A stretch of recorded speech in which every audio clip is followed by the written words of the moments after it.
What's up, everyone, and welcome to our restream, I suppose, or stream, whatever it is. Streaming wasn't even a thing in 2001, so I don't even know what this is at this point.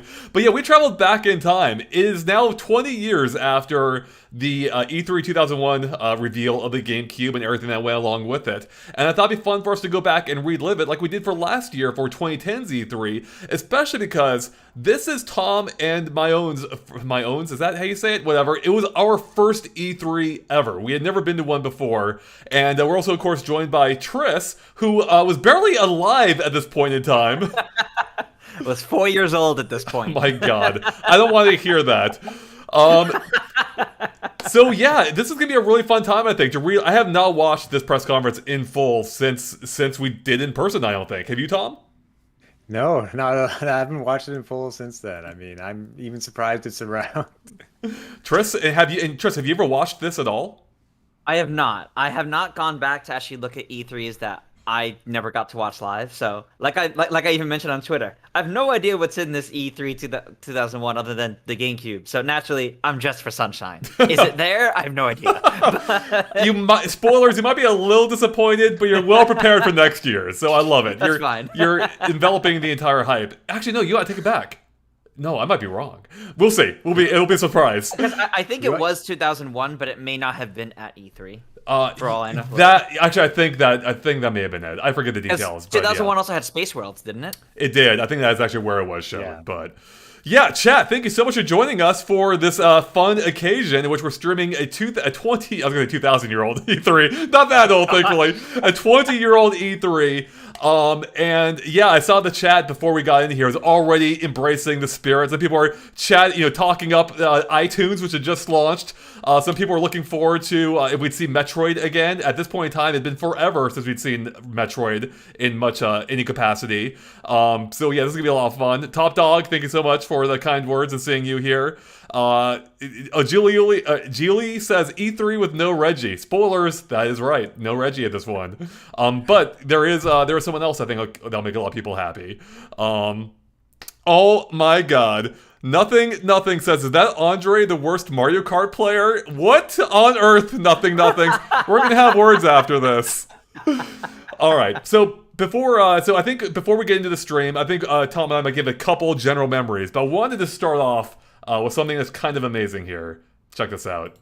This is a picture of us, of Tom and myself, kind of, at E3 with Miyamoto as in our jerseys representing Nintendo Joe, the website we went to at the time.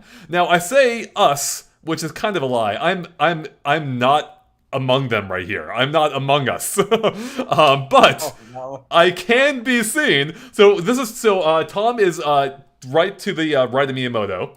And then if you look in the very distant background, you can just barely see me with the blonde hair sitting behind everyone, totally unaware this is happening. I'm so annoyed. I was so sad. So amazing. But Tom, how was it actually meet Miyamoto 20 years ago? I don't think I appreciated it as much as I should have, because I've never met him again in that type of capacity since then. I mean, I think we managed to track him down before someone else's show, because this is I think it was after the Nintendo show. This was more like one to kick off E3. I believe it was in the convention center. And yeah, someone just noticed him, and we all come on, go up and hand him the jersey, because we made a special jersey for him. You said we all. You missed one person. Except you, Andre. And to this day, I have still not actually met Miyamoto. I've crossed his path numerous times. We've been at sessions where Miyamoto was there, but I've never actually shook his hand or got an autograph or anything. Never met the guy. This was my one chance, Tom, and I completely blew it. And I blame you for that entirely. I'm joking. I didn't have a phone back then, so I couldn't message you. I do think it is hilarious, though, that I can be seen in the picture in the back, as I said. The chance of that. What are the odds? The chance of that. The one person visible in the background, I'm pretty sure, I'm 99% sure it was me. Jose donated, thank you, Jose, and says, I mean, what would draw this? Hey, GameXplain, why are there no black people in your videos? First off, we actually so diversity is important, obviously, and something we want to do more of. Our recent SMT3 review was actually done by a black individual, and we have had black individuals on the channel earlier too. It's something we do want to do more of course. But yeah, so that's something we hope to do. Thank you for the donation and the bringing awareness to what is an important topic. And TJ also, who has done several videos for us with Pokemon Snap, Monster Hunter with me. He's also not white. I'm also not white, but yeah. So the blinding of your Hawaiian shirts kind of makes it. But yeah. Anyways, but yes, this was a very Tom and I were both obviously super young here. I mean, you can't really tell in my case. You can definitely tell in Tom's case. You based on the facial hair alone. I think I was maybe, what would this be, 2001. So I probably just turned 19 there. And I think you were actually too young to get into E3. I was 16. And you just, or 6. I remember there was a thing that wasn't 18 one of our was the other cutoff, friends. Yeah, 50. But anyway, so you were like right at the edge there, super young going to E3. And that was my first time ever flying anywhere to go to LA.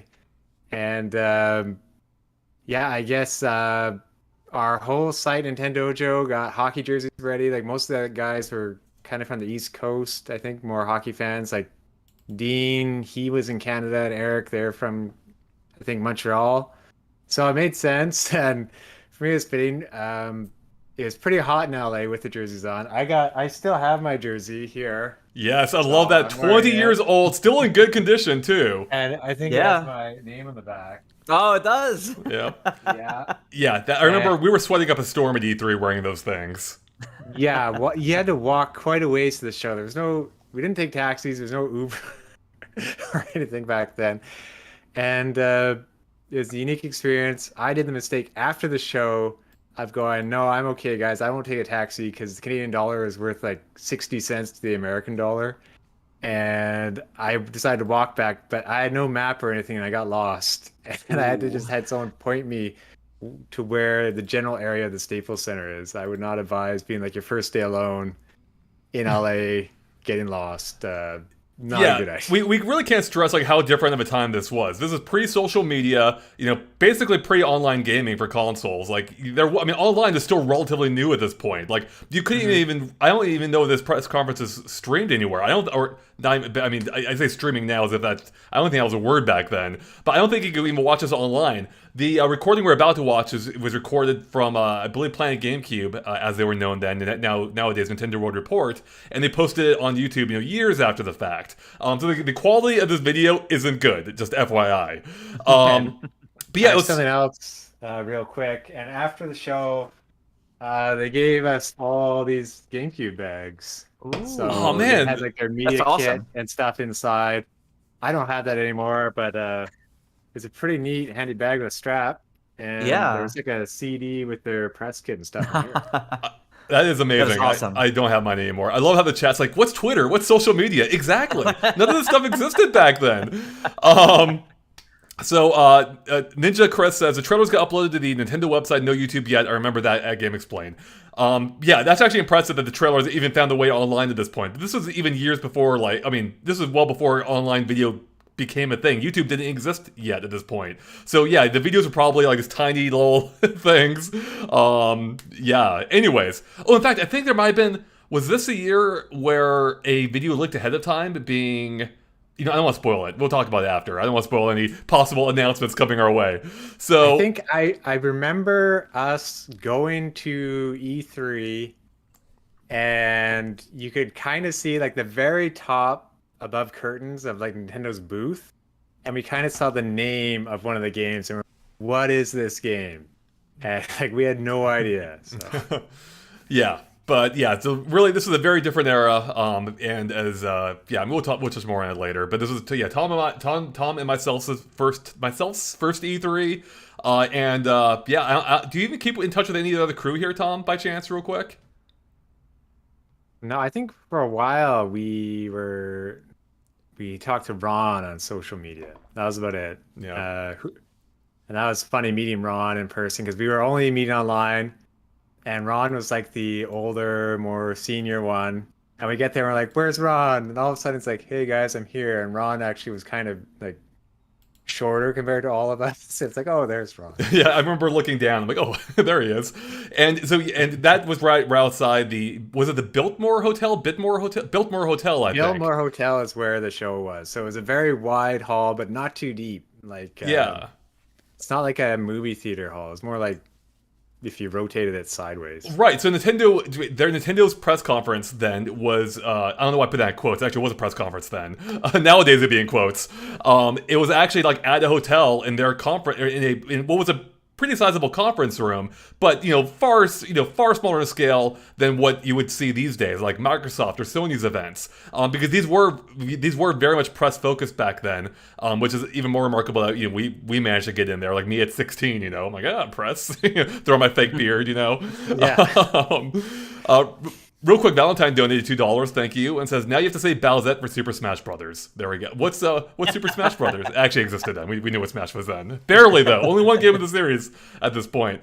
All right, before we get going here, Triss, how excited are you to experience E3 2001 for the first time properly? Honestly, it's actually pretty exciting. I love looking back on Nintendo's history, but the E3s in specific are something I never actually got around to doing. So I'm actually pretty excited to see how this went and to really look at how this has evolved over the years. Yeah, it's very different. I'm going to point out it's actually live, so things can go wrong. That's true. Wouldn't that be amazing if a demo fails? We're like, wait, that didn't happen in real life. What the heck's going on here? We're like in some weird Twilight Zone now or something. Yeah. Yeah. No, I'm looking forward to reliving these memories of. I mean, I remember not to go on too much longer, but like getting to E3 was like so freaking hype. Like I was so excited. Like this was like basically our mecca, right? We were super stoked to get here, like being able to see these games and play these games in the coming days. Or actually, I think even later that same day in this case. Before they were out, months before they were out. And I remember we had like a tour of Nintendo's booth, and it was just a ton of fun. So it was a really exciting time, and yeah, I'm looking forward to reliving it. Any final thoughts before we get started here? Just real quick on E3, I think the lines for most of these games are usually like 4 or 5 people tops. It was very easy to actually play them at the show. Right, yeah. Yeah, that was nice, actually. I have a little story about that. Maybe I'll get to it later. All right, chat, real quick. We did as much audio testing as possible, but obviously this is an old video and may change throughout. Let us know if it's too loud or too quiet at any point. And yeah, I'll adjust it on the fly. So with that, we are about to get started here, and there's no waiting this time. We can just hit play when we want. If only we could do that with real press conferences. So If only. all right, here we go. Spoilers. Oh, sorry. Actually, should I do the countdown? Yeah. Yeah. I totally forgot. We gotta sync up. All right. Sorry. 3, 2, 1, play. All right. I think we're ready to get underway. So that is Peter Main, who was. Executive Vice President, Nintendo of America. There we go. With me this morning on my right is Mr. Satoru Iwata, a member of the Nintendo Board of Directors and the head of all Nintendo planning worldwide. So this is before Iwata was president, the year before, and I think it might be his first Spend E3. the next hour Wow. showing you the very best of the next generation of video game consoles. And then we're going to take your questions for about 30 minutes. Take a very brief recess for those of you who have other deadlines and So yeah, they used- events to attend. 30 minutes of questions, and we had a bus to get here, I remember. We could take a bus from the convention center, provided by Nintendo. So yeah, Nintendo difference. Nintendo was big about setting themselves apart at that time. Still are. Video games. And Nintendo says that with the perspective of over 20 years of exciting days. Wow, 20 in years. interactive Go figure. entertainment. Let me start out this morning But now by it's over saying 40. that Nintendo is absolutely I know, convinced depressing. that both Game Boy Advance and Nintendo GameCube are going to be huge, and I underscore huge, marketplace success. prototype GBA. No matter what any Oh, other the squishy one. manufacturer is planning to do. This is due both to the superior nature of Game Boy Advance and the Nintendo GameCube and the games that play on them, but it also is supported with the strategies that underlie them. So yeah, they were launching 2 consoles here, GameCube and I guess GBA had already launched, but they were showing more of it. Yep, The line you a few see months above before. me. And at this show, we're Did going to the go GBA public launch with what 2001? that Wow. means. March, I believe, It's 2001. essentially Yep. 4 components. Wow. First and foremost, a tight, non-stop focus within our company on innovation. Secondly, an absolute fetish for quality. Fetish? Thirdly, Did you say fetish? ownership of All right. Fetish for quality. You don't get that these days. Fourthly, Not the word choice I would have expected. I'm but- blushing. Yeah. I'm blushing myself from that. proprietary game development. Today you can look at the worldwide video game business as basically having three components. The first of those, of course, is that true mass market for console gaming, including first-time Oh, players, Joey tuned in. He says, I'm in line at Space 3D Mountain, so I decided to tune in for you fools to entertain me. Heck yeah. And And entertaining, I think we may have to, because press conferences were Yeah. very different, as you can already tell. Where- I like how you- yeah. Go ahead, Tom. I like how he's actually reading off paper and not a teleprompter. No, it kind of makes it feel a little bit more personable, I think, actually. Yeah. But there's no, little eye contact, though. That's a trade-off. Yeah. We may have been a little less aggressive with this group in the past, but as you're going to see, That's a lot of here pages he today, has to get through. on the show I'm Yeah, still, really. I'm still hung up on the fetish thing. Nintendo clearly has this game in their game sites now. Oh, yeah. Something neat. And finally, of course, there's The handheld the sector. mug I'm using for my drink, Full I could show. 25% It's from of the Nintendo worldwide World, video which game opened business. in 2001. Nice. So I might add, Good timing. specifically in it's shown growth New York. over these So yeah, past 2 years. ended up being good timing there. As you know, That was not intentional. Nintendo just This, the doesn't sunshine have outfit, was intentional. Yeah. Better of it. You just wear that every day. Absolute ownership.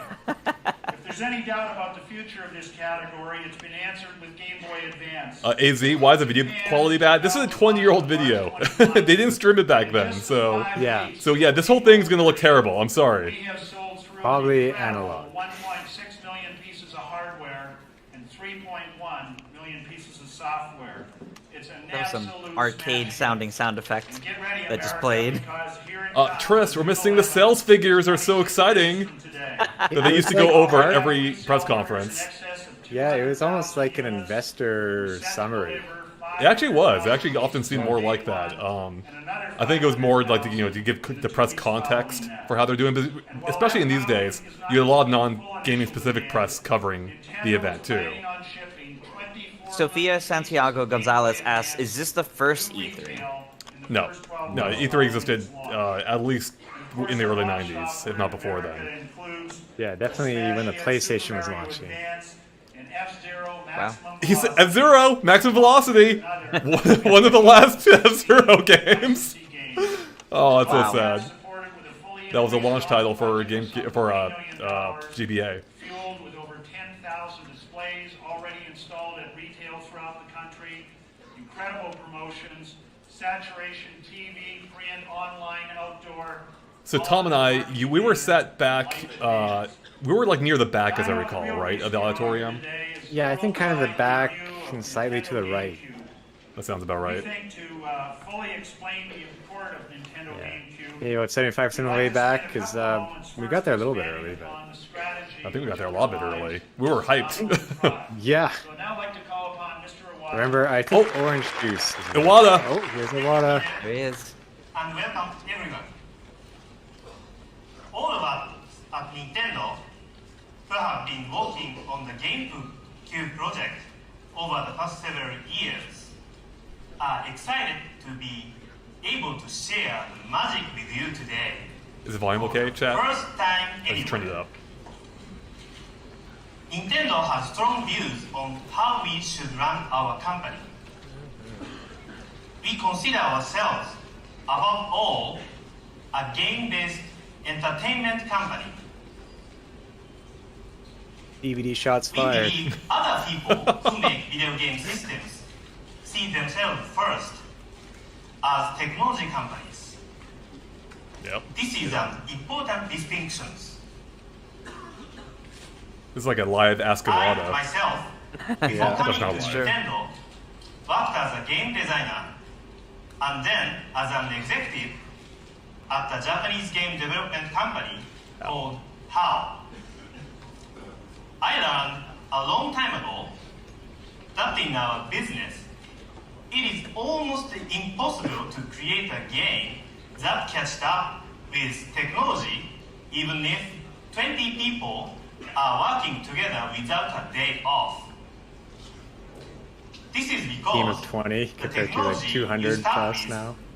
and the Yeah, Wow. method okay, you huge use difference. certainly will be outdated by the time the game is finished. Among the first projects I designed was a game for original Nintendo Entertainment System.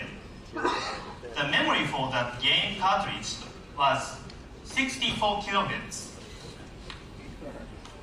By the time Super Mario 64 arrived for Nintendo 64 5 years ago, cartridge memory had multiplied by 1,000 times.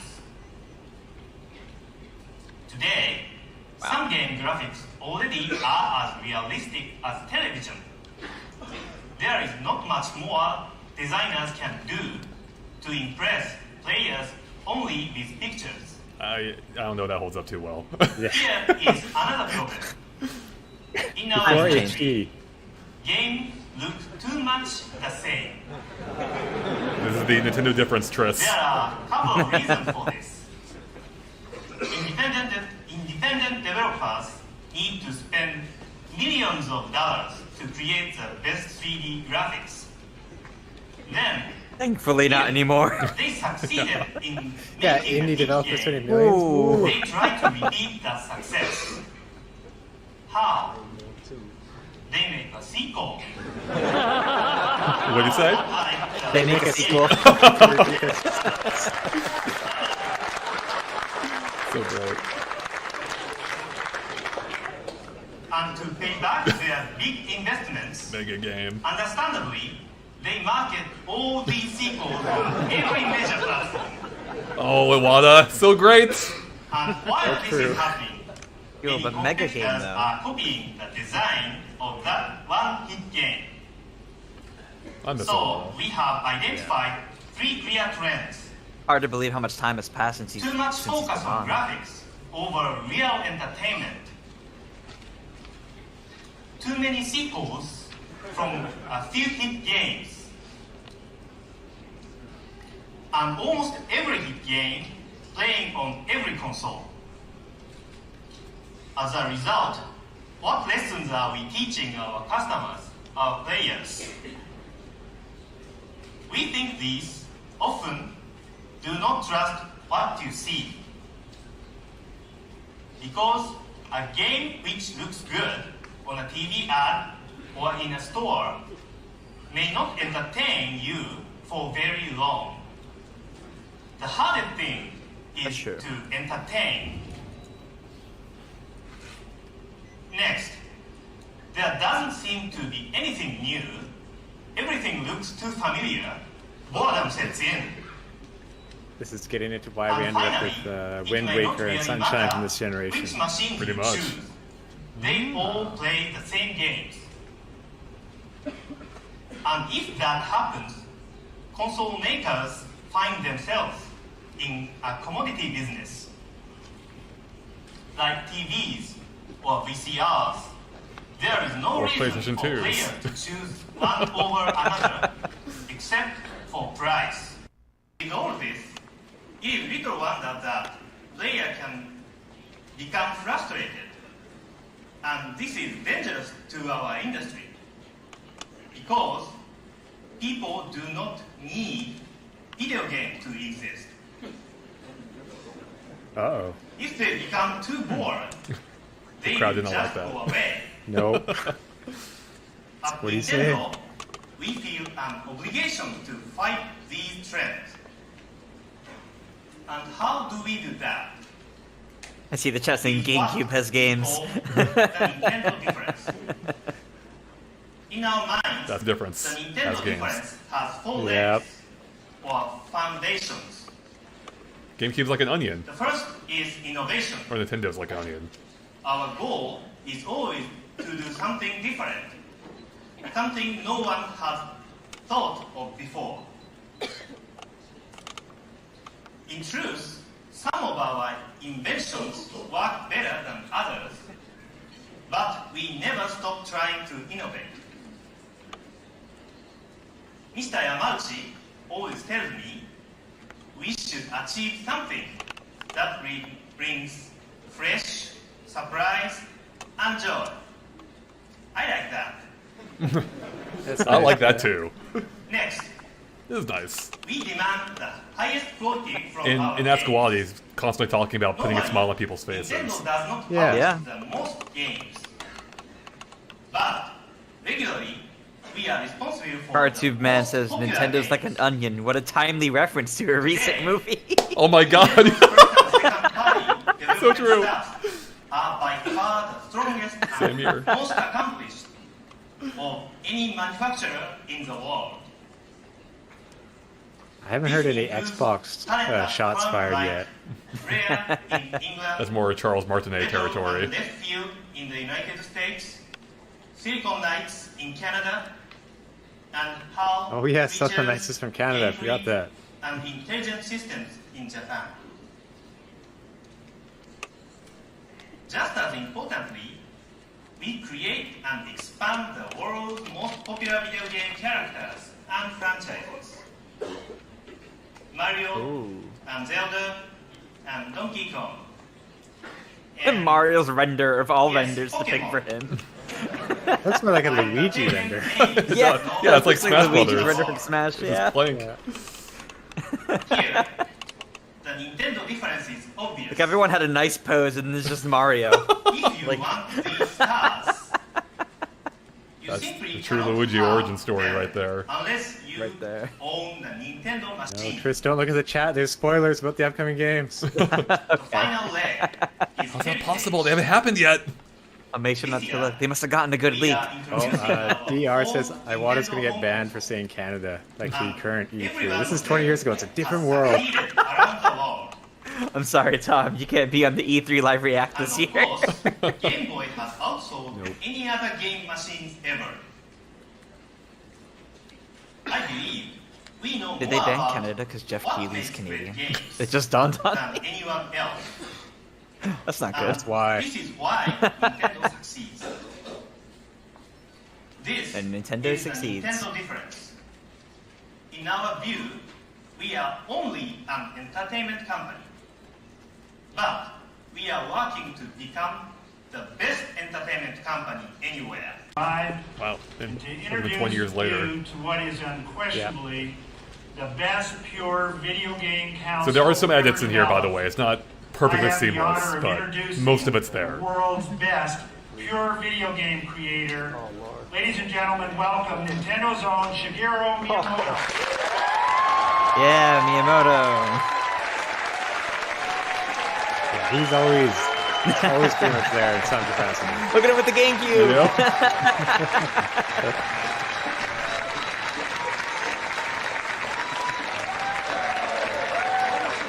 Oh, it's the bulky GameCube controller too. That's right, yeah. Oh, is it? Let me introduce you to Oh, that's one right, he was yeah, no, holding. that's right, no, it changed. That's right, before release.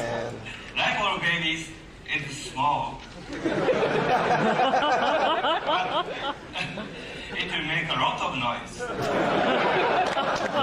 Fetishes, small things making a lot of noise. Very different time. My head's not. I'm not going to that part because we got her there, Andre. You continue. That's going, wow, a new console, it's so small.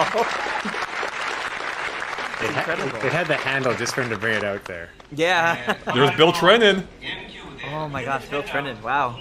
We've had a lot of discussion about which of our most popular characters should be ready to appear in games when Nintendo GameCube comes to market. We think Did we've not got a realize great Bill answer. Trennan's been with Nintendo Take for a this look. long. Wow. Forever, yeah. Oh, here we go. Oh, there Oh it is. boy! Hype time! Oh, what could this game I be? love this intro. Is it the full intro video or is it just for a trailer? I love this though. Yeah, it's a whole intro. It's just the whole intro, okay. Yeah, that whole intro is so good. That's so hype. I remember seeing the energy was so high in the room when this happened. I can only imagine. And to see how far we've come since then. The tease there, people thinking Ridley. I think this part's pre-rendered, of course, but the actual gameplay did look amazing for this. Yeah, no, like in the room, you couldn't tell the difference. Like it all looked like, obviously this is gameplay now, but like it all looked so good together. Yeah. I mean, it really does. Like this is such a well-produced trailer. It is so good. Yeah, It it's might- almost seamless. It might still be the best Smash trailer, I It is definitely one of them. think.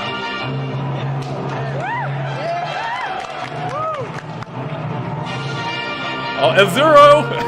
Yeah. And it's killed the series. Okay, that was Samurai Goro. Some say he comes back in the next one. Somehow.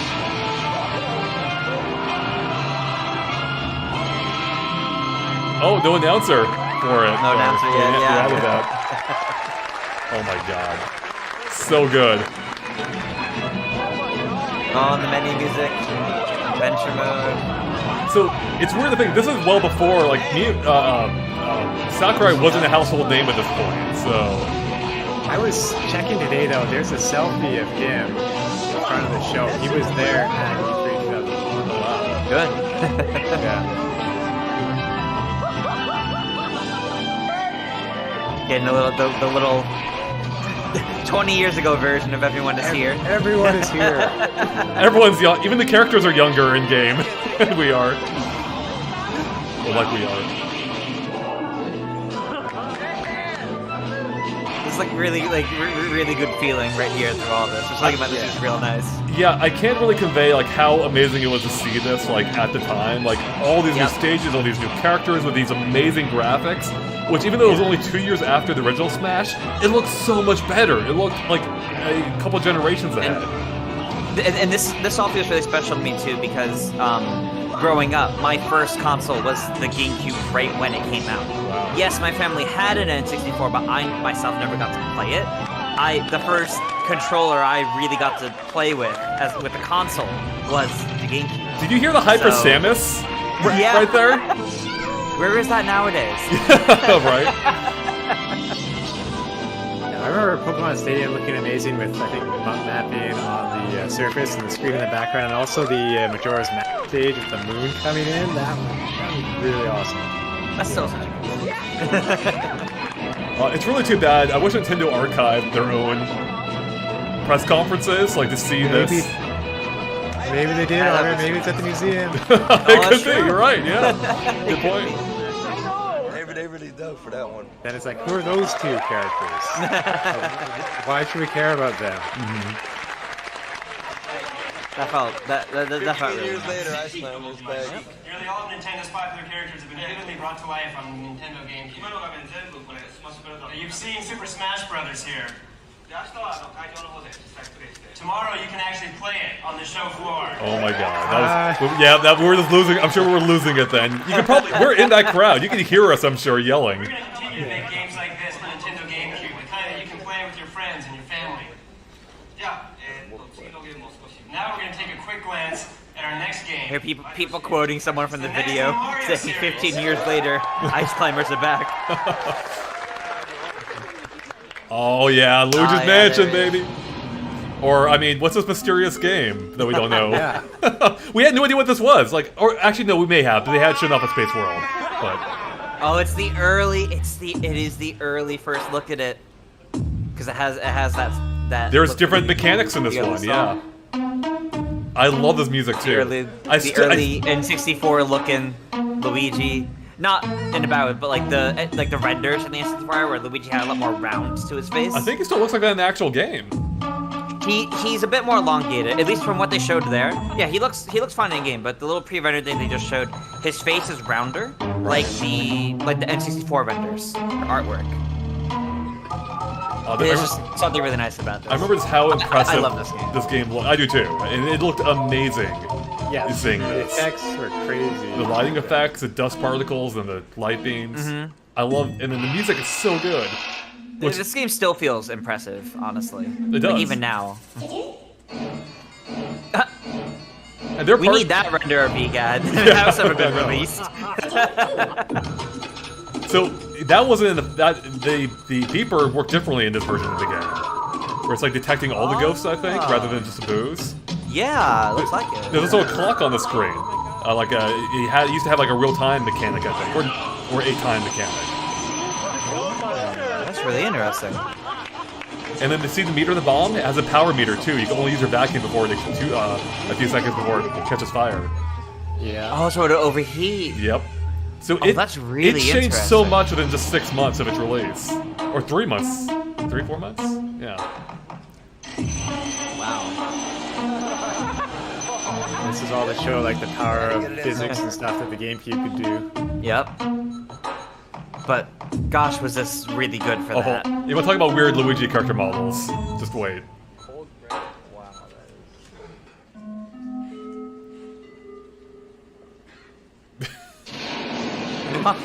So, Yeah, the depressed Luigi. so Yep. terrifying, yep. That is terrifying. Steve Bree says it overheated in the beta. I never knew that. Yeah, I remember playing it that way. It was There's a different. reason for this. Luigi won this mansion in a contest. When we went to see this mansion, he found that it was haunted. And Mario, who should have gotten there first, was nowhere to be found. And what's worse, there's a suspicious-looking doctor telling Luigi he needs to get rid of all the ghosts to save Mario. Now, using this game as an example, I'm going to introduce the GameCube controller. Yeah, definitely. This is the standard controller. Love that thing. The best controller of all time. They're making history right here. Wireless. Yeah, This is the Wave so Bird. good. Yeah, And- the bulky wireless one was always weird to me. But also the first good wireless I'll controller. say 15 feet for now, just to be safe. Not using love IR, it all, you used RF. We'll play with the Wave Bird a little bit later, and for now we'll use the standard controller. Yeah, so we don't have a Skyward Sword moment 10 years from now. Explain. Disc. He's got the disc. That's here. Does he have a disc to put into the Follow GameCube? along with my explanation. Oh, is that what that was? We'll be using- Me and Murray just keeping game discs in his pockets. He's actually developing games in real time just through osmosis. He just created Luigi's Mansion in this moment. Located in They're the center. printing out the disc and he pulls it out like a Polaroid picture. Chariot Goblin asks, are you going to react to E3 2011? I think we will We when are. Joey's back. Next week, The yep. angle of this grip Next may week. seem a little bit tight at first, but this assures that you're going to have a natural angle of interaction to control the control stick with. Such a good controller. The main part of the right side is Definitely. the A button. This time it's a little bit larger, and it's in the center of the right half of the controller. I love the giant A button. And we've come up with this layout. Made it so thinking hard for that third-party most ideal ports, game but designers use just the control stick it worked and out the well A with button. Nintendo games. But we all know that there are some games that need at least 4 or more buttons. So here there are. We've added 3 around the A button.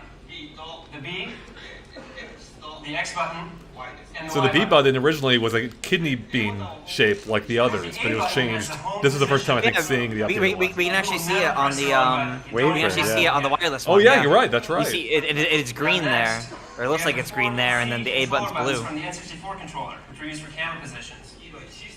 They have been integrated into a single C stick.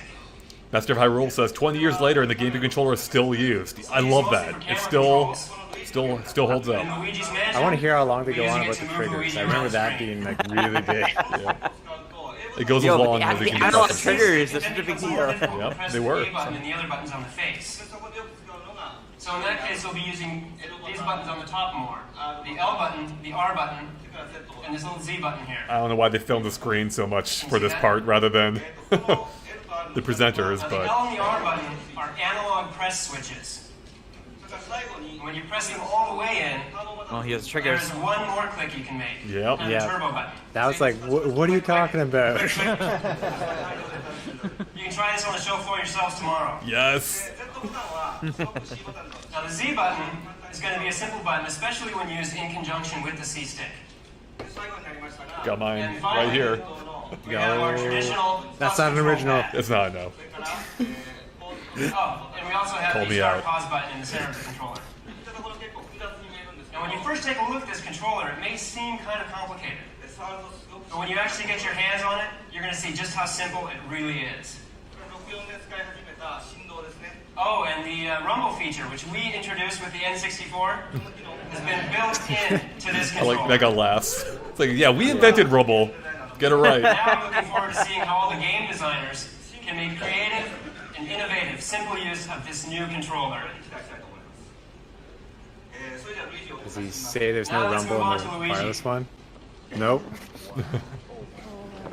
Yeah, they kind of glossed over that, huh? Everyone's saying wow, oh wow, but where is it? What are they wowing at? I think the fact that they're going to show us in Luigi's Mansion. What I have here Okay. is a hot-off-the-press Luigi's Mansion game disc. Oh yeah, that's what it was. Literally is hot off the press. You have to take out his pocket and Yep, shake it off like a exactly. Polaroid. He's like, But yeah, nothing. You can take pictures of this game. Now, this is small. It can even fit in the palm of a child's hand. And in terms of memory, it can hold up to 1.5 gigabytes. And of course, it's proprietary Time security. has changed to is gonna help 1.5 protect against gigabytes. copying. It's not much. So we're gonna put Wow. this into the GameCube here.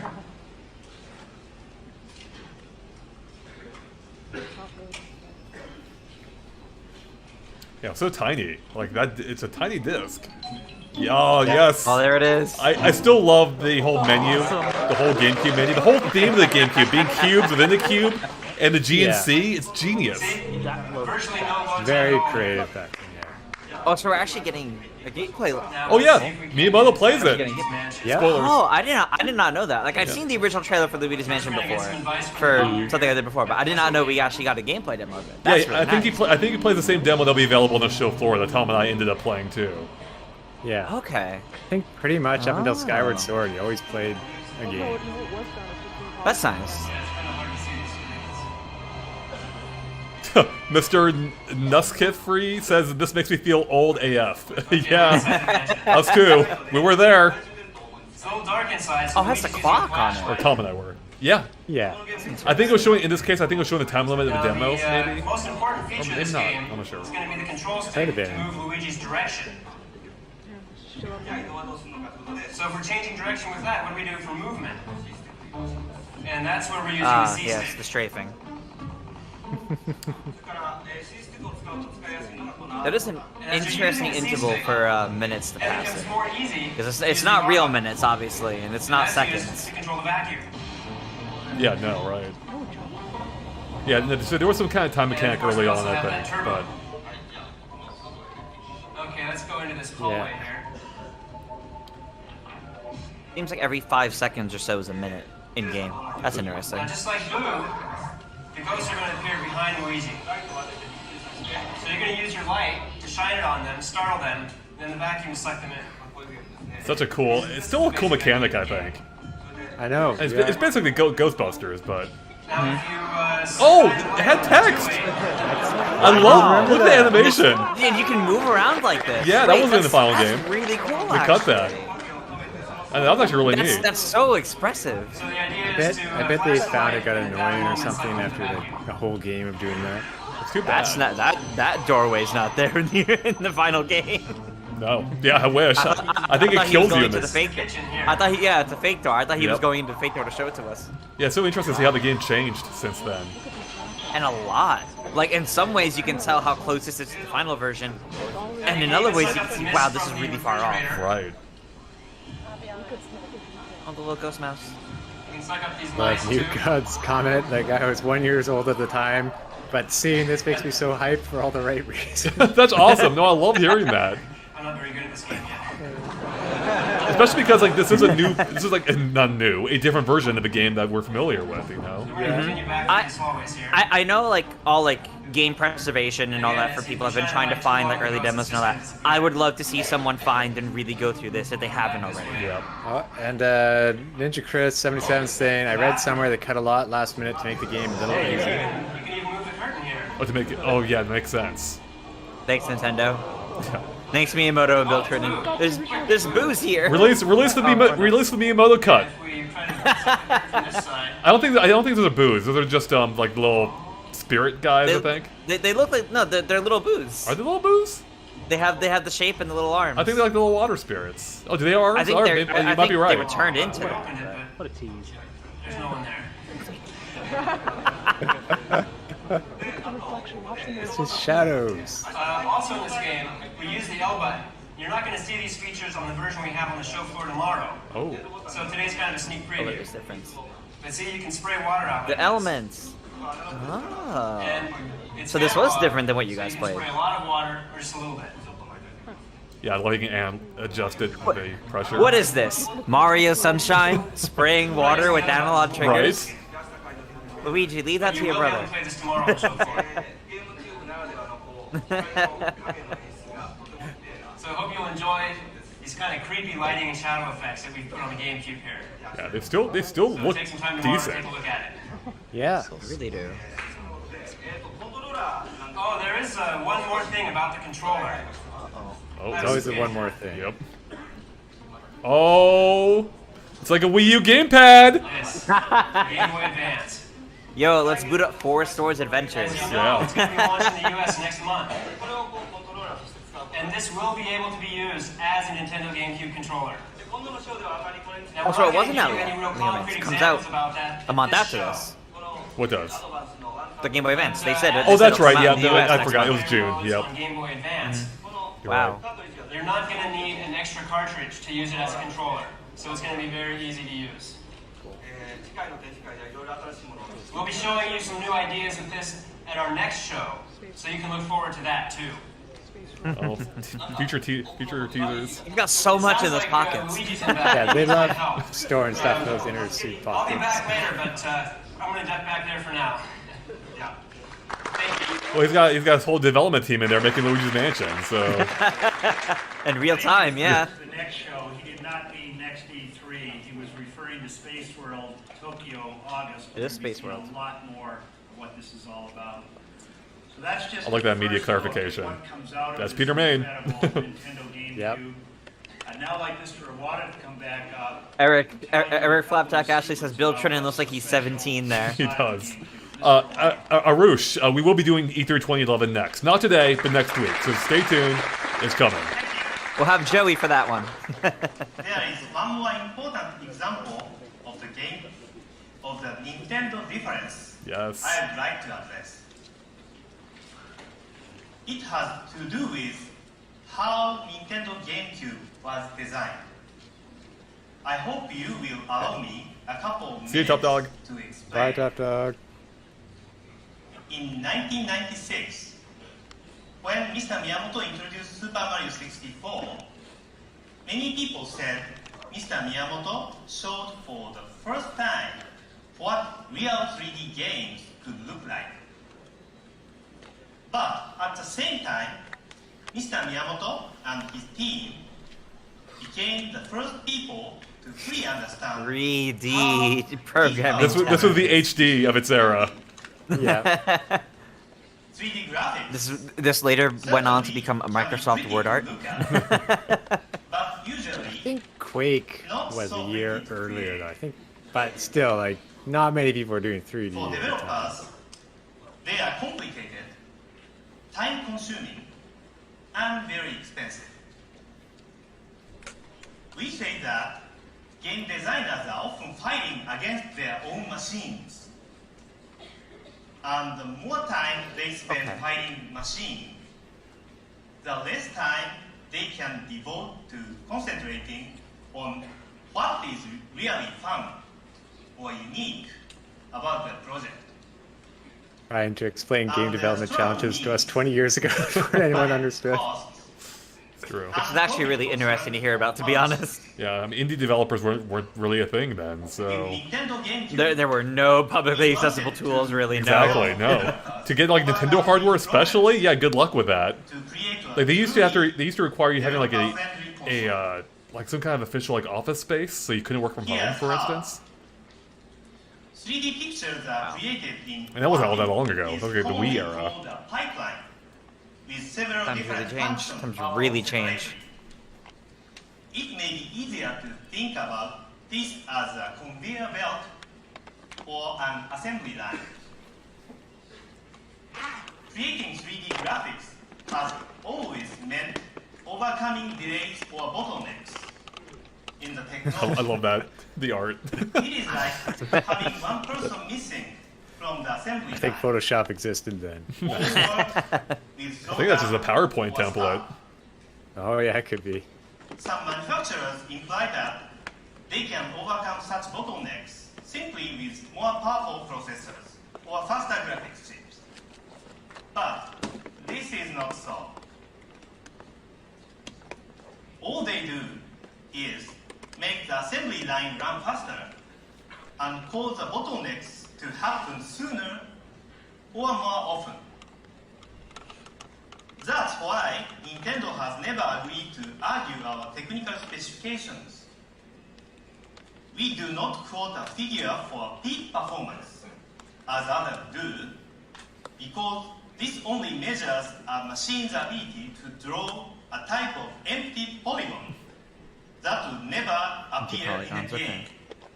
I think, yeah, going on with the API architecture coming up.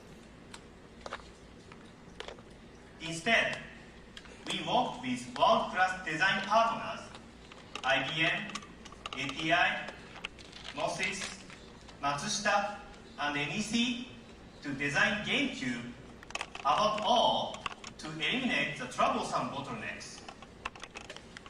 We did not concern ourselves with peak performance, but rather the constant, reliable performance, which is most important to game developers. The result is the most efficient and the most game-friendly console ever devised for 3D. In fact, a big claim. we expect that Yep. in future I guess generations Xbox is coming around this time, being saying it's going to be super powerful, and they didn't have to be. Yeah, that was that same E3. Yeah. Yeah. The first example of this is the new Panasonic system designed for the Japanese market, which Oh, the incorporates Cube. the exact Sorry, spoilers. GameCube technology with CD and DVD devices. Oh yeah, I remember seeing that at the show. I've seen it at a store. I've seen people getting this. It's a bit bigger than a GameCube. It looks really high end and fancy. It does. It's like super shiny. It's like a T1000 almost. I think it has optical output, but I'm not sure if you can actually use that too much for games. Well, all the original GameCubes had optical output.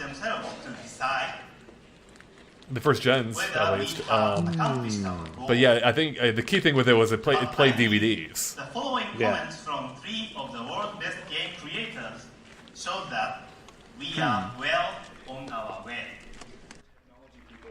Okay. The demo. Oh, Eternal Darkness time. And the layout, they were in utter shock. I can't believe. Oh this god, that is looks so weird good. sped up like that. Yeah.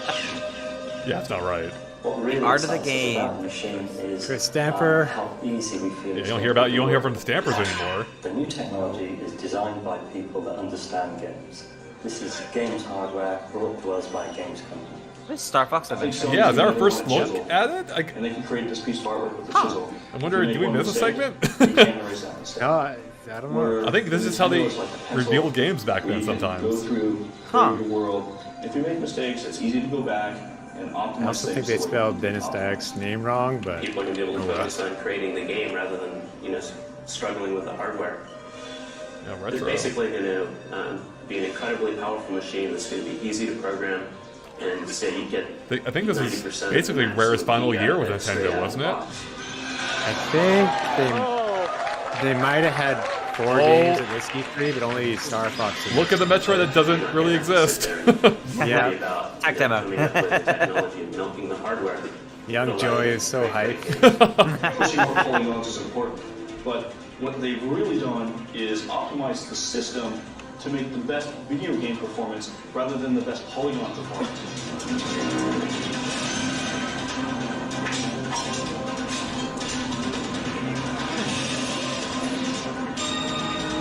We're telling stories like we've never told before. And, all of the ideas that we really wanted to convey, we can do this with the new technology. I hate how the top of his head is kind of distorted and cut off from the background. General Scales. Now you So, see yeah, people so this was shown off great the stories, year before as content, Dinosaur Planet really at come to the E3. forefront. And I think it's On a time 64. where, Oh, and it was turned to Star Fox Adventures. Okay. Right. games that really do stand out. The machine is so capable. We are able to very closely deliver what we really want to show the players. It's wonderful for our designers. You've seen the sort of things that we can do with N64. I mean, this is a whole order of magnitude better. Yeah, I don't think you ever saw Slippy outside the ship, for instance. But I haven't played it forever, so I don't remember. What we want to show. The graphics people saw how the technology guys reacted, started talking to them, and said, "So what does this See game that need to blade do?" right And after then when the they Star found out, Fox, their like, eyes oh wait, lit up, different and you game. could just see them starting to drain. Oh yeah, there was Cameo. Cameo. Which went back to when it was on Xbox. GameCube. I played it on GameCube. Yeah, that's right. Man, I forgot about that. Oh yeah, the Donkey Kong racing game that we never got. The one game I wish happened. It looks so good. I mean, it's pre-rendered, but man, I wanted that game. That's even better than Star Fox Adventure. Look at that! Oh, it's so good. DK Racing.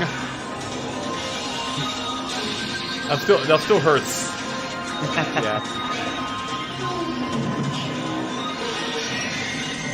We're gonna create these worlds. Was that just Kitty inform Kong? the world. Yes, it was. That would be the only downside. That's the Kitty trade-off. Kong was if we had that almost game. in a second game. But you can play as the elephant. Yeah. Oh man. 20 years later, still waiting for it. In the end, what Nintendo GameCube does is absolutely promote innovation. And there's nobody that's been spending more time Hey, innovating. Rule says than Kitty Kong's only Mr. 3D Miyamoto rendered himself. to You date. saw some examples. That's Wow. true. I think that is the only 3D Kitty Certainly Kong. Smash Brothers. Technically, the original model is 3D Very, too. very special project. Turn into a sprite. Yeah. Oh, here we go. Pikmin time. Pikmin's reveal. This is still the only one of the series I've actually fully played, and I really, really liked Pikmin 1. I think it's still my favorite one. But I remember the name leaked beforehand somehow, and everyone's wondering, what's Pikmin? What the heck is it? Yeah, Pokemon? That's what we saw. That's what I was referring to. Everyone's like, yeah, it's like a spin-off of Pokemon. So that's what we thought. No! Oh, the poor Pikmin. And even then, it's like, this doesn't seem like the type of AAA game that's normal. Right? That's a good point. Yeah, this felt very different for Nintendo. Like, especially for, you know, as one of your premier titles on the 3D, you know, next-gen console. Yeah. But it did have the whole thing like showing off a whole bunch of characters at once, so that was still cool. Yep. Has a lot of things going on, yeah.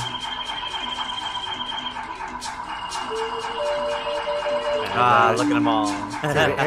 Eric was asking earlier how far along Donkey Kong Racing was. I don't think it was actually that far. I was No. thinking about it today, and they went through many changes after, even though they're still working it. Correct. Even on the Xbox version. I believe there actually, yeah, there was a build of it, but it was different to that, so, yeah. Like an RTS hybrid. Well, I don't know. Even the people in the video, like, watching or comment, like, what is it? They're trying to figure it out. Like, it's like an RTS type thing? I still love the horse. Yeah. I love the music. Yeah. He's so happy even though they're destroying everything. Ah, Wally Wog. They're committing genocide, but the music is super upbeat. Oh, they used to just turn into the things. Okay. Yeah, someone in the chat pointed out this is a long trailer, Pink Syrian. It is, yeah. This is a really long trailer, actually. And it's all gameplay. It's all gameplay. All gameplay. Yeah. Nothing's pre-rendered here. Oh God. I remember when that spider thing first appeared. It scared me. Yeah, it's Jump scare in Pikmin. Oh man, I just knew I had to play that game. The controls are actually different than that one, where A threw and B was a whistle, and it was reversed in the final game. I know there's probably a few out in this audience who were more than a little mystified when you first saw Pokemon, but it turned out okay, didn't it? If only they knew how big. That's true. Were they like the richest company like a couple days ago in Japan or something, or record revenue or something? Something along those lines. Ultra Gaming asked, did they show Sunshine yet? No, they have not. But apparently that might actually be at Space World, not here. Yeah, the creepy leg character.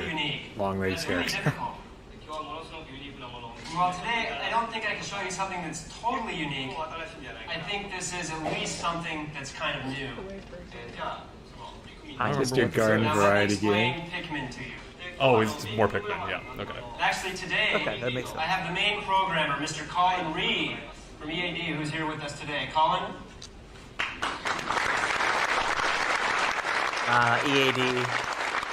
Back in the day. Yep. So if there's any problem with the program here today, it's console. Oh man. They're throwing him under the bus already. Paul is actually going to use the Wavebird to play the game for us. Now the idea, the theme of this game is based off of a group of ants.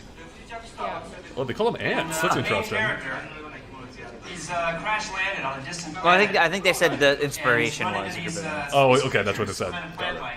Makes This is sense. him running around on You guys screen have to now. tell me where it is later. It froze on me. So Oh, he's you going guys to keep use the watching. Pikmin, travel around Okay. the planet, find the parts to his ship, and escape from the Let me know when planet. you're That's the it's story. working for you. Now you can see some kind of a sprout there poking up out of the ground. Yeah, that's Bill Trennan, Jalen. Super young Bill Trennan. Like ants, work in Yeah, groups. really young Bill Trennan. They can also be planted Not in to the say he's old ground now, obviously. and grown. He looks really young here. Sprout to leaf, Like fresh out of school bud, young. and flower. Now let's pull this Pikmin out of the ground.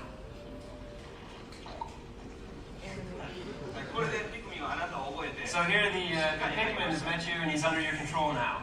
We're still waiting on that Pitman mobile game. Now in order to give That's orders right. You know, in our time, not 20 years ago, obviously.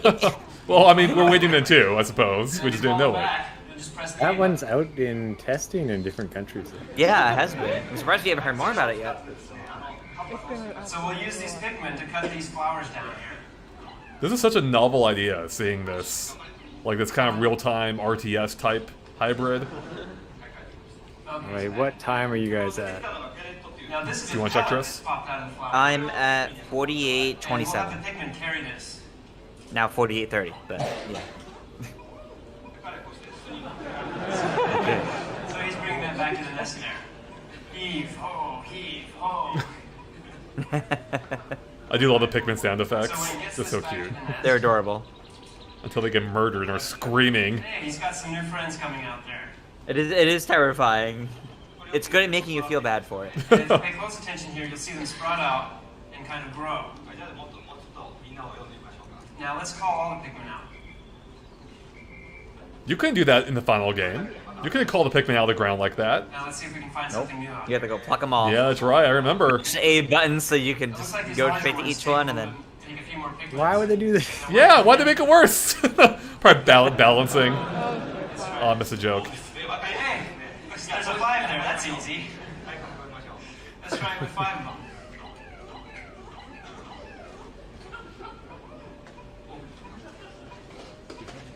Oh, there we go. They got it. There's a larger one there. A 10. That one, I don't think we can quite move just yet. There's something very satisfying about those giant pellets with the huge numbers on them. Yeah, when you can move one of the huge ones. Yeah, It's like a sense of accomplishment. I guess that's it. That poor Poor little Pikmin. Pikmin. Gotta lift We can get some of his weights. friends to help him out. Maybe there's some red Pikmins around. Hey, these guys can help out. Yeah, there's a lot of red ones here. Oh, Let's those get are them to help flowers. These blue ones out. Oh, never mind. That was further in the ground. Low quality.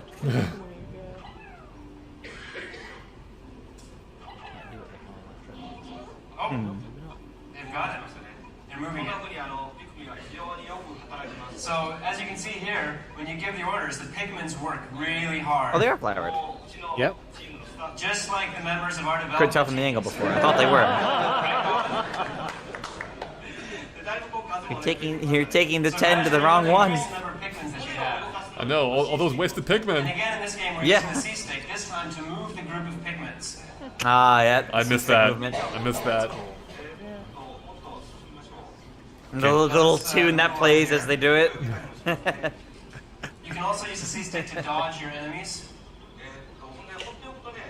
And if you just let the Pikmins hang out there by themselves, Gary's asked, please stream E3 2021, please. Yes, we will be We will be. streaming Don't E3 worry. 2021 when it gets it's when also it a gets lot here. like the members of our development team. What, in 2041? No, just kidding.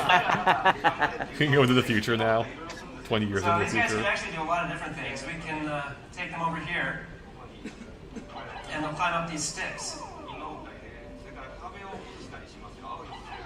And we can even grab some blue ones here. And they'll even go and tear down walls and things like that. Now I'm thinking back to what we had last year for the little Treehouse Live showcasing the Pikmin 3 Deluxe. Yeah, I mean, actually, you kind of bring up a good point. Like, it's like they kind of merged what Treehouse Live is now with, you know, the directs. Like, they used to get the gameplay demos during the actual announcements. Oh, Andre, you got a question from Leo. Donation. I saw that, yeah. They say, "Hi, Andre. I watched a podcast of GameCube, with Game Over Jesse, and I was wondering what time is your Zelda feature that you kept joking about is coming, LOL. Hopefully this week, this upcoming week. I gotta finish it. It's got a time limit on it, so stay tuned." So we can use the C-stick and just run them right into these walls and give them work directly. I hope I finish If you're it. using larger groups, they'll get the work done. Thanks for the donation, Leo, by the way. So, and actually, when you have a lot of Pikmin here, I love the you can walls actually, coming take some down and store back them there. back in It's the kind of neat nest. seeing them all chip away at it. It's really easy to do. So we'll come back here to the nest. And right now, it looks like we've got about 13 red ones. Okay, let's send those back into the nest. They were called nests back then. Yeah, that's interesting. I mean, I think they're probably still officially aliens. Oh, that was my GameXplain end card. Ignore that. I forgot to pull that out. I was like, wait a second, what happened there? I gotta subscribe and watch other content. That's subliminal messaging. So, we're actually going to go and see the Pikmins when they actually get into a fight with some of their enemies. But first I want to tell you a little something here. I've recently moved into a new house. Oh, loading on the fly here. And ever since then, I've been really busy gardening. So, Miyamoto gardening. I've got quite an attachment to these kind of plant-like, ant-like creatures. Pikmin origin story. And the three colors of these Pikmin Like, actually represent other people in Nintendo are like, Miyamoto, please, we'll hire gardeners for you. It's like, no, I have to do it myself. different forms of leaf, bud, and flower are going to represent different characteristics. So now we're back to the game screen here. Colin is asking where they showed this originally. It was only to those in the room. You couldn't watch this at home back in the day. Yep. And we took the It's like resources 100, for these 200 people maybe materials saw this. from my own neighborhood, from the mountains and the gardens around my I house. think the neat thing about this too, this has sort of got to where Miyamoto's hobbies, and like everyone always trying to figure out what he was doing for what type of game would come next. People would ask him, like, what are you doing? Like, what are you up to these days, Miyamoto? The enemies that surround their homes. So let's see if we can't go do You can something get about you can get inspirations from making games from anything. So if we Yeah. attack the enemy from the front, all these Pikmins are just going to get gobbled right up. Yeah, please don't do that. No! Oh God! That's not a good strategy. Run! I don't want to know how many freaking polygons and things are made of because they're perfect. Well, everyone's just laughing as the Pikmin are being destroyed. There's a little bugger. Okay, there we go. They're cleaning us back.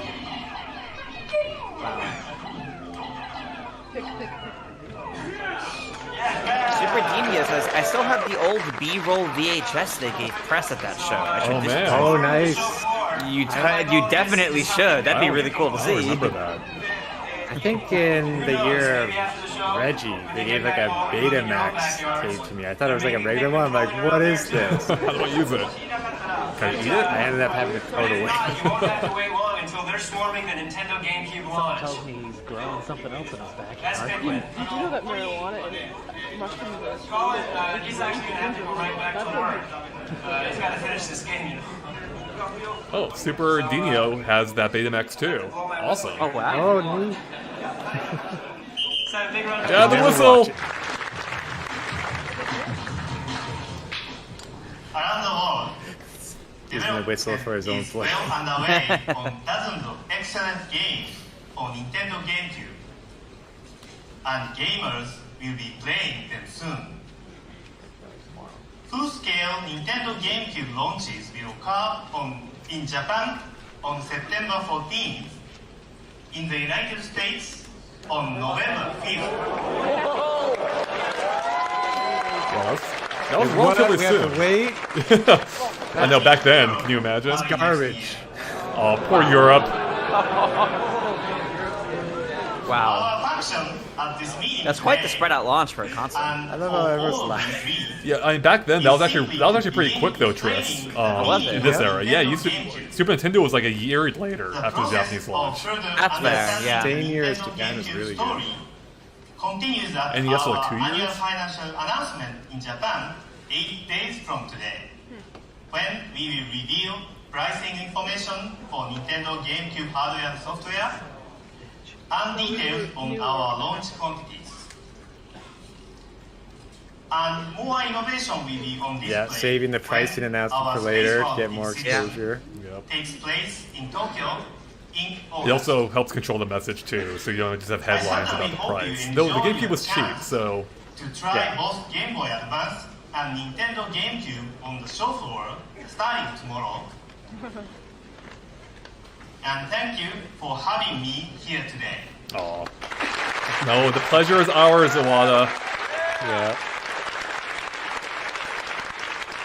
It was really nice to see all that with him again, honestly. Mr. Iwata said, it's only the beginning.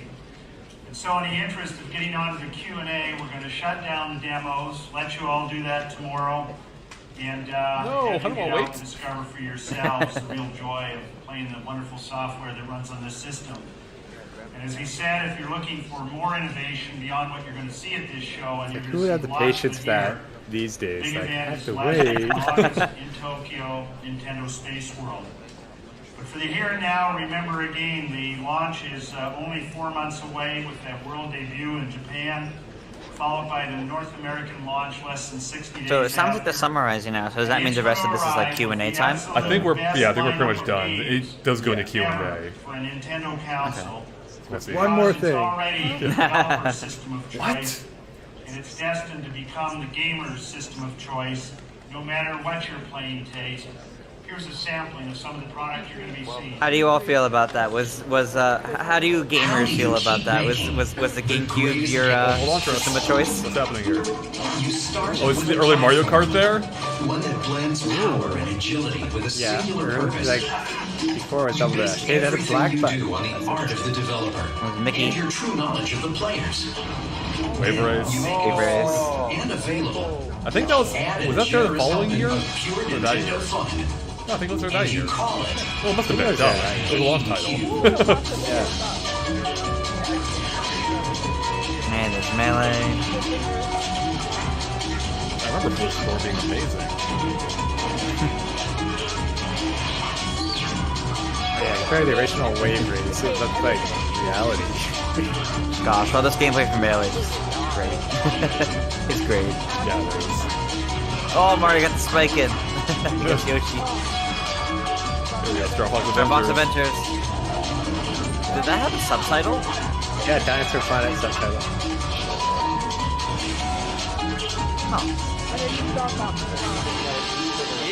Yeah, that was Star a. Wars Rogue. Yeah, that game looked amazing on the show floor.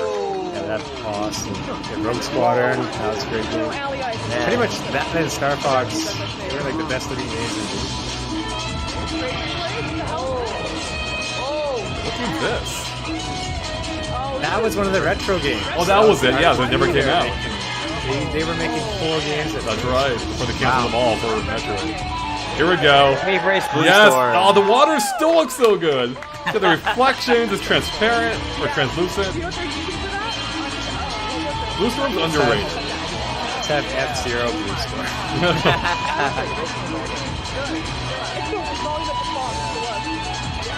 NBA courtside. Oh man, I did not play this at all.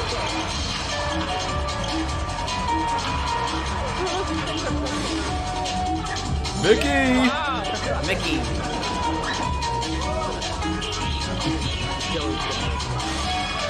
Oh, Donkey Kong race. still hurts. Yeah. Look at it. God, like I love the Star There's Wars Diddy Kong again. the Star Wars bike sequence. Yeah. The bees. Seeing a lot of characters on screen here. Yeah. Definitely. You could see what they were trying to kind of do a lot of to really push and show what they're capable of. Luigi's Mansion. And there's that text again. I love it. That is so good. Yeah, they always had like a kind of recap, so you don't forget about it and just remember maybe one title. Yeah, no, this little like highlight reel is honestly really good. Going through everything again. Oh, that's right. Started on 64 before coming to or 64 in Japan. Yeah. Metroid Prime. I love how even Metroid Prime's running like 50 frames per second here. Yeah, it's running pretty slowly. Yeah. Using the Stunt Race FX engine. Mario Kart. Mario Kart for GameCube. Yeah, when it looks so different. Flat textureless environment, basically. Still no darkness. Another game that started on 64, I believe. Yeah. And that one kind of showed. A little bit. Cameo.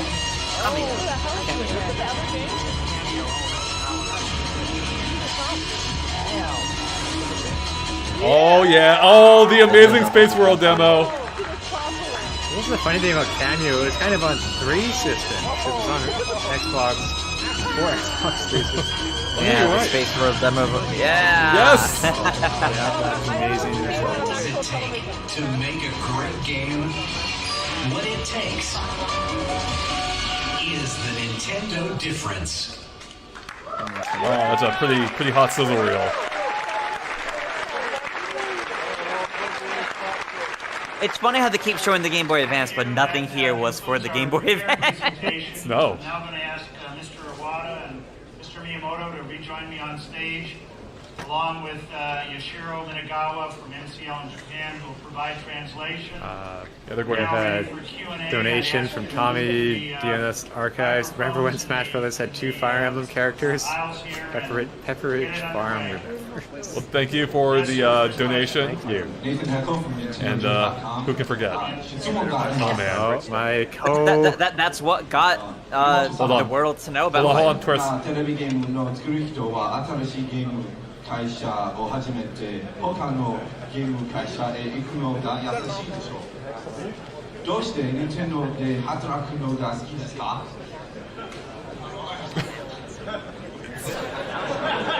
They have no idea what he's saying.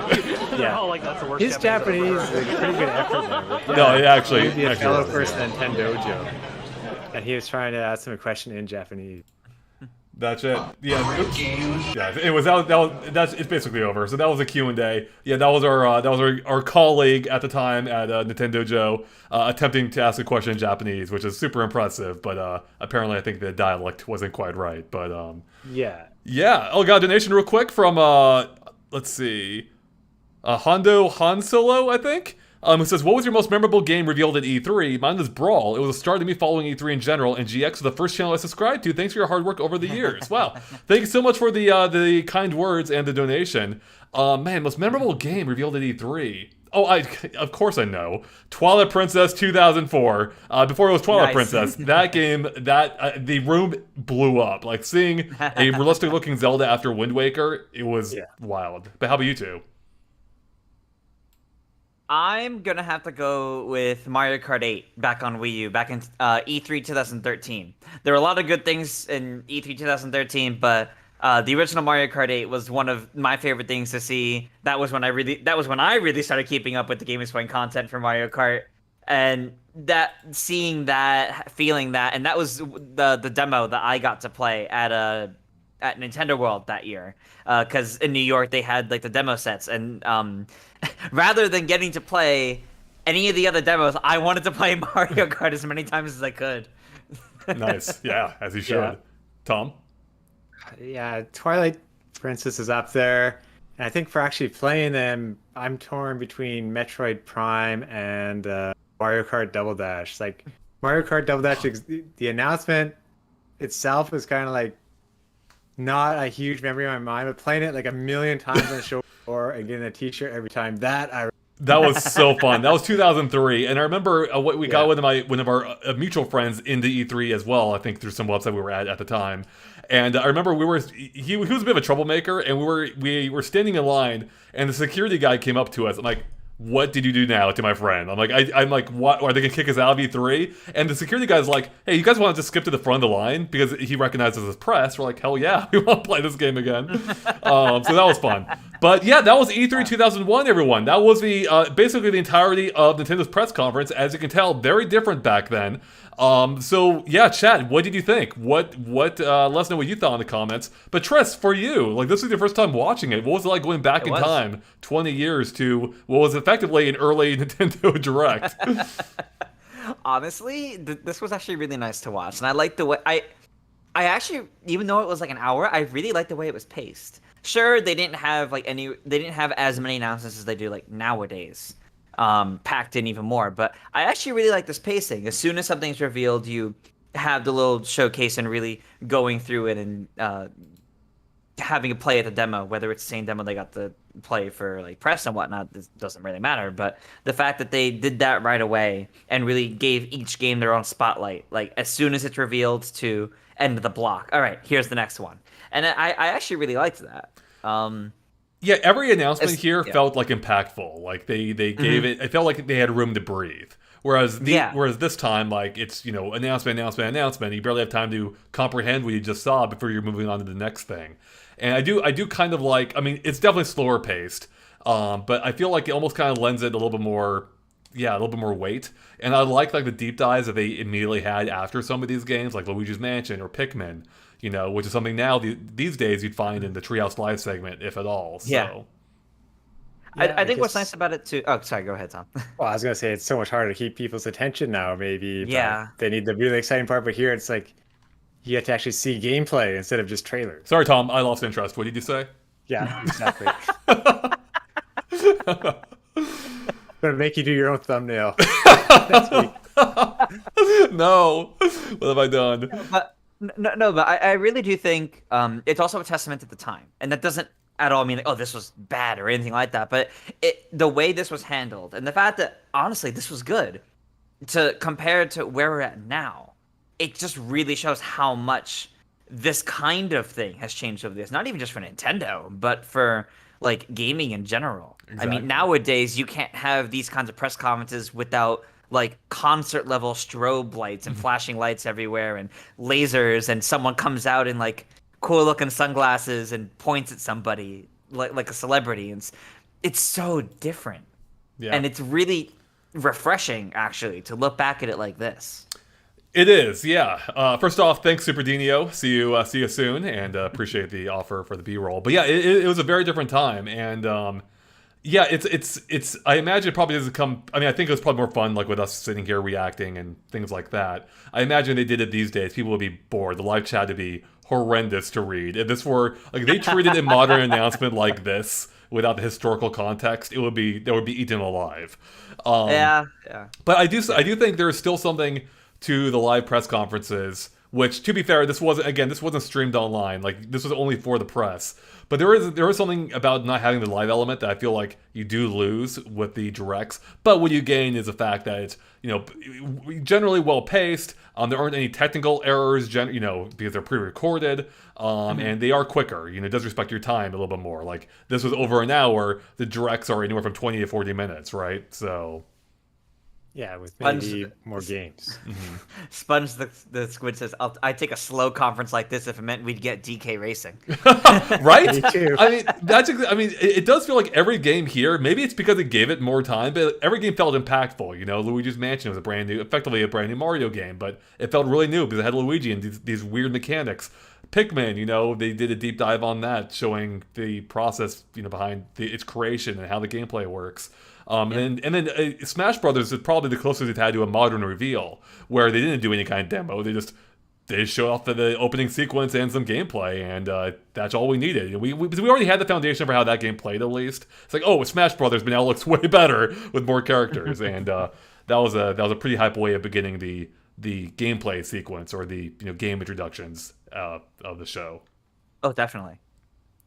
Yeah, they definitely had a pretty good launch lineup put together. Looking back, I mean, even though this wasn't all at launch and spread out, I mean, that's pretty good for the launch window. Yeah, I mean, most of those, even Smash was just 3 weeks after launch. The Luigi's Mansion, Pikmin, Wave Race were all there at launch, I believe. right? Is that Rogue Leader? No, was Pikmin? No. Pikmin. Sorry, I'm sorry. Pikmin wasn't a launch. Pikmin, I think, was a few weeks later, but it was close enough. But yeah, Rogue Leader, Wave Race, like, yeah, they had some big bangers there for launch, and I was gonna say something about that. Oh, and we saw too, like, these games are coming in pretty hot. Like, we can already see how different the games were just a few months before their release. Granted, these are probably a little bit older builds, but the fact that they changed so much, like Luigi's Mansion with the being able to walk right into the kitchen, I think, or dining room. And then having the different gameplay mechanics, like your vacuum that overheated, which I kind of miss. I kind of like that you had to monitor your vacuum usage then, whereas in the final game it didn't matter at all, you know? So yeah, like these games were like looking a bit different then. Even Smash Brothers, in the demo on the show floor, they had the Great Bay stage, and you used to be able to explore. Nice. You used to be able to explore the scientist lab. Well, not explore, but you could go inside it. Whereas in the current game, you can only go in front of it. So, yeah. Wow. Look at the chat here.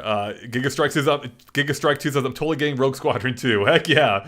I can't. I mean, that was probably the best looking game, I think, at the show. Like, I remember watching that on the show floor and just being blown away. Like, I remember, like, I think it was around this time that the special editions were coming out, or it did come out maybe a few years before. But I'm like, damn, this looks better than the special editions. I think that probably still holds true with some of the CG they decided to add to it. So yeah, Factor 5 did a great job with using effects and different processing. Like, I think any type of effect that was possible, they managed to use it in their game. Kind of like only them and Rare were kind of pushing the GameCube to the limit. Yep.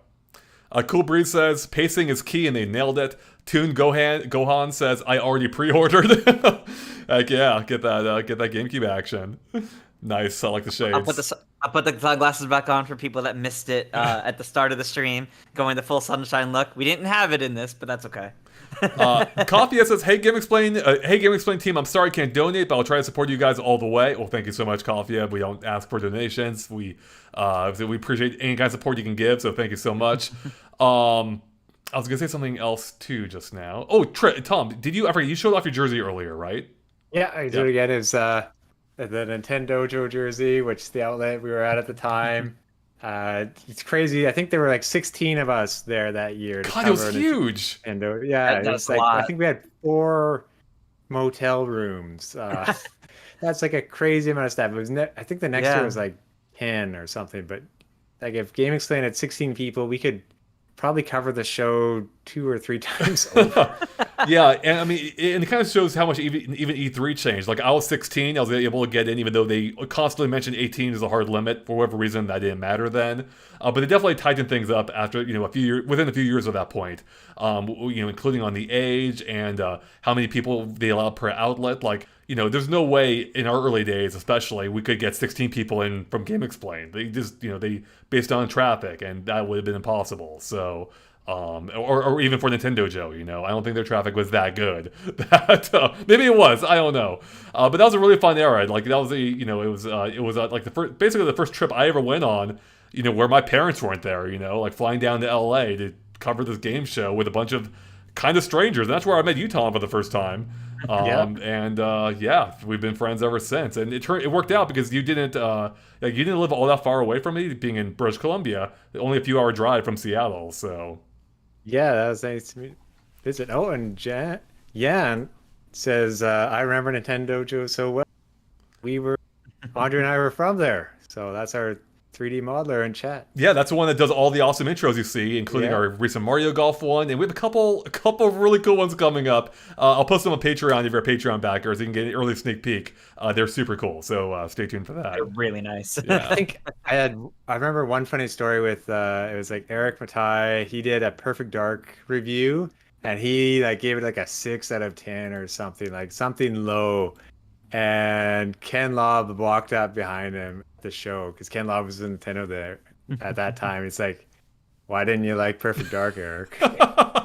It's like he looks so old to us, but he was probably only like early 20s, and then you have some executive from Nintendo walking up asking him about his review. It was so fun. It is weird to think, like, at that time, I for me especially, I think I was the second youngest of the crew besides I forget his name, the other person you mentioned who was 15, I think. But yeah, like I remember everyone else in Nintendo Joe like seeming like way older than me, and now like I'm way older than they were at that time. I'm sure all of them, all 16 of them. Yeah. But yeah, we were technically. I should clarify that we were technically working on the Game Boy Dojo side of things. They just created a spin-off website, and that's where Tom and I worked at and met. Though I think we may have done some coverage that crossed over on both, but we were primarily focused on Game Boy Dojo. So I think the next year, eventually, they rolled it in to Nintendo Dojo because they would have had to update Game Boy Dojo a lot. Mm-hmm. I think exactly. What would you guys rate that? Like looking back at it, 1 to 10, how do you feel it holds up? I'm trying to think what would a 10 justify in this case? Like if we're going rankings, like it's like your enjoyment. Like how much did you? It's tough. I guess yeah. It's hard not to the same as compare, reacting to something like currently now. That's why I'm wondering. Like what does it quantify in this case? Whatever you want it to be. I guess I'll say I went into this with like the hype level at like around like an 8. It's like, yeah, I'm gonna see classic Nintendo history here. This is gonna be a lot of fun actually. I'm still about that. Like that held up pretty well, honestly. I never got to see that early Luigi's Mansion gameplay, for example. So that was actually really interesting to see because that's a game I really love. And to see that it was actually so different earlier on is really fascinating. Yeah, like that time mechanic. Like, how does that work? I'm sure there's some breakdown somewhere, but yeah.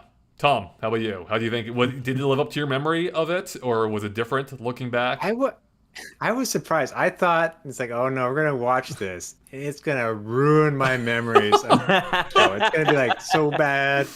It's like, do I want to see this again? But like one of the jokes I remember in the question and answer period, like Peter Main would kind of process a question and manage to he might take like 10 or 15 seconds, but then he'd manage to say it with no pauses, no no anything like smoothly. But there weren't so many numbers, or just at the beginning, that you can move on to game. And the quality of games compared to like years after, I'm giving it an 8.5. All right. Okay. I mean, yeah, it's impossible to divorce like being there at the time versus how it is for me now. I mean, if I were to be like objective, I'd probably give it. I'd say probably an 8. I think like it does drag at points. There was a lot of talking. Again, this wasn't consumer focused. This was press focused. Yeah. But in terms of like but at the same time though, I think it is kind of enlightening. Like at the time, we didn't really know who Iwata was. I mean, they introduced him, but he wasn't the figure that he became, and that's almost aged better. Like it's better. It's more interesting now hearing that than it was even then. And I think while we enjoyed it in the moment, I can't fully remember. I'm sure we were also thinking, come on, like show us the games, like let's get to it, right? But now, like after reading Iwata Asks and hearing so much about his philosophy, you can see that shine through even here, which of course become even more abundant or obvious as after he became president the following year. And it's so cool to see him, which I think this again, I'm not 100% sure, but I think this might have been his first American event, which I think he discussed in the Iwata Asks book, where he mentioned how he wanted to deliver it in English, and it's amazing how fluent he was, even then, before he had that much practice at it, and it's just so cool to see that and hear his thoughts on gaming even then, and all that. But anyways, point is. It was amazing for me at the time being able to see this in person, my first E3, and I still feel some of that same excitement looking back at it. And I do love how, even though it is, the presentation style is very dated, there's just something kind of like charming about it too. Like it feels a little bit more genuine, I think. I mean, which is funny to say about a corporate event, which is existing to promote their own products and how great they are and all that. But it does feel like there's just a little bit more heart at it in it too. Like with Miyamoto playing his own game, you don't see that a whole lot these days. And it's just really cool to I think see that and have like a little bit more candidness. I feel like a little bit more unscripted, a little bit more off the cuff, and I like that. Yeah, I was gonna say too. Like part of the reason I rated it highly is because what I wanted to say, and I can appreciate that much more now than I could back then, and it's nice to see that. And yeah, off the cuff, more down to earth kind of presentation than what we get nowadays. It is, yeah, it's really interesting to think. I mean, we, obviously, Tom and myself, we basically grew up, I mean, well, all of us grew up with Nintendo, but for Tom and I, we were at, like, the beginning of it. I was born the year the NES came out, so it's been, effectively been a part of my life, the entirety of my life. So at this point in time, Nintendo already felt like they'd been around forever for me. Like, they'd been there my entire life. But now looking back, it's like, this is still pretty early, you know, in their video game life cycle, at least. I mean, the company itself has been around forever, like, literally since before the dawn of time. But for video games, like, this was pretty, you know, this is still, like, you know, maybe at the early part of what would now be their the mid portion of their lifespan, I suppose. This is only their second 3D capable system, not counting the FX chip. So it's really cool to go back and, you know, see their like what are still their early stabs at 3D gaming and how well, like, they hold up even these days. So yeah, well, yeah. I was gonna say, Triss, what do you think of the GameCube era when you were playing it? I guess. I honestly, I always loved the GameCube. So much so that, like, growing up, it used to be really hard for me to believe that it wasn't actually the success that I believed it to be. So it kind of came hard when I learned more about the competitor stuff growing up, because to me, the GameCube was, like, what I grew up with, seeing each new release, getting them or renting them at Blockbuster at the time. Wow, that's dating a bit. But, like, really, like, getting to try everything as they were coming out and experience things like Wind Waker, Sunshine, Melee, Luigi's Mansion. Like, it was incredible. And the GameCube is still, like, one of my favorite systems. Out of nostalgia partially, but also because it really was one of the first that I got to play around with. So it's really fun to look back on its reveal here. Well, not quite reveal, but a reveal of some of its launch titles and earliest stuff. Exactly. Let's see here. Eric Flapjack mentions, it's interesting to think this was after Nintendo got knocked off their perch with the N64, so they brought out some big titles for a big launch. That is actually a great point. You know, Nintendo was, relatively speaking, not doing especially great, especially given the time period. In hindsight, it's like, oh, you know, not that bad, given what might happen in the future. So yeah, they were obviously trying to impress out of the gate with the GameCube, which is why they were driving home the point of the Nintendo difference so much. They're trying to, you know, drive home, like, what makes them different, what separates them from the rest of the pack. Obviously, didn't end up turning out quite as well as they hoped. The GameCube ended up selling worse than the 64 before it, and it wasn't until the Wii where they really were able to climb their way back out of that hole and became, you know, a massive success, which then immediately followed up with their most massive disappointment known to history with the Wii U. So I don't know about that. It wasn't the Virtual Boy. I mean, Virtual Boy, Nintendo, in fact, I mean, technically yes, but Nintendo almost had written off themselves before it even launched. So I don't think Nintendo put any hopes on the Virtual Boy, and they canceled that system within like 9 months of it existing, I think. So it had 14 games in North America. But yeah, that is objectively the biggest failure. But in terms of, like, mattering to the company, I think by far the Wii U is the most damaging system they've had, especially to their credibility. But they managed to, you know, make up for it with the Switch. So. Which is great. Yep. Nick Jordan says, with the GameCube, they said they were different. With the Wii, they showed they were. That's actually a really good point. I think that's actually a great point. That is. Because with the GameCube, Nintendo was making a big show about how different they were. But when you look at the systems, they were all pretty similar. Like, the GameCube looked different. It was a lunchbox. You know, it had tiny discs and a weird controller. But fundamentally, it was still basically right in line with the others, minus multimedia capabilities. The Wii, though, really kind of, like, I think it kind of shows the transition under Iwata. Like, Iwata was giving his philosophy here, but it was with the Wii he was able to realize it with his Blue Ocean strategy and targeting a different type of gamer, a gamer that didn't exist yet. They made the gamers, you know, for that demographic. So, yeah. Well, any final thoughts, everyone, before we fully wrap it up? Any points you want to bring up that we haven't touched on yet, or? I'm really looking forward to seeing how this compares to the 2011 one, because I don't remember much about the 2011 one. I know I've seen it. I don't remember much about it. Yeah. So I'm really looking forward to comparing them. I think, and I'm thinking, is 2011 the one that I went back to E3 at after being away for a long time? So that'll be interesting for me. I forget it too. Yeah, I've been to. That definitely wasn't my return to E3. I was at E3 2010 as well, and some of the ones before that. I mean, most of the ones before that. But I did have some kind of gap in there. But yeah, I don't remember much about 2011's as well. That was the reveal of the Wii U, I believe. So that should be interesting. Like going from the reveal of the right, that's 2011, right? Yeah, going from the reveal of the the GameCube here now to the reveal of the Wii U. So it's gonna be... I remember some of it now. Now I'm already like, I'm gonna. Sorry, yeah, I shouldn't even mention that much. That would be amazing if you were like, what's this Wii U appearing here? So that'll probably be next week. Where we'll touch on that, or where we'll stream 2011. So stay tuned for that. But yeah, I'm trying to think anything else about this press conference that we want to. Anything else? I'm trying to think of any other final points. Yeah, I just remember being immediately impressed with the GameCube controller. I just immediately fell in love with that thing. And yeah, I'm glad it still holds up to this day. And then Squishy GameCube, Squishy Game Boy. They had Squishy GameCubes there as well. I no longer have mine. Do you have any of yours, Tom? I had like so many of them. I don't know where they all went. I think I might have got rid of them too. I mean, you can only have so much stuff for so long. Like, I'm surprised I even have that bag up there.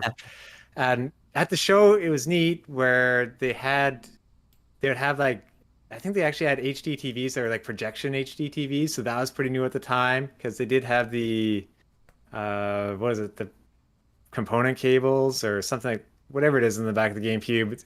And behind that, they had little theaters you could walk into that was completely shielded by lightning with a projection screen. Oh, and so that was awesome at E3. Like, you'd think so much. You'd almost think criminal activities could happen in those closed-off theaters, but it's so dark. I'm so glad you brought that up. I remember the booth. Okay, am I misremembering, or did the booth have like a really comfortable floor? Like I don't know, there was a carpet or something. Carpet, I remember, yeah, it was like a really nice. thick, soft carpet. I remember that. It was great. But yeah, the booth was awesome. Like they had those booths. Like they had booths within booths. And those like auditorium rooms were amazing. And I'm sure these days it would look horrible with like 480p stretched to a massive screen. Back then it looked great. And I remember like playing Smash Brothers in those rooms, and just being super impressed with how good everything looked, you know. And they probably were using the optical out, I imagine, to make it look that much better. So, yeah. Yeah. It was really set up well for playing games. It didn't have as much theming as some of the later ones do, but I think it was great for just actually going in and playing the games. It was.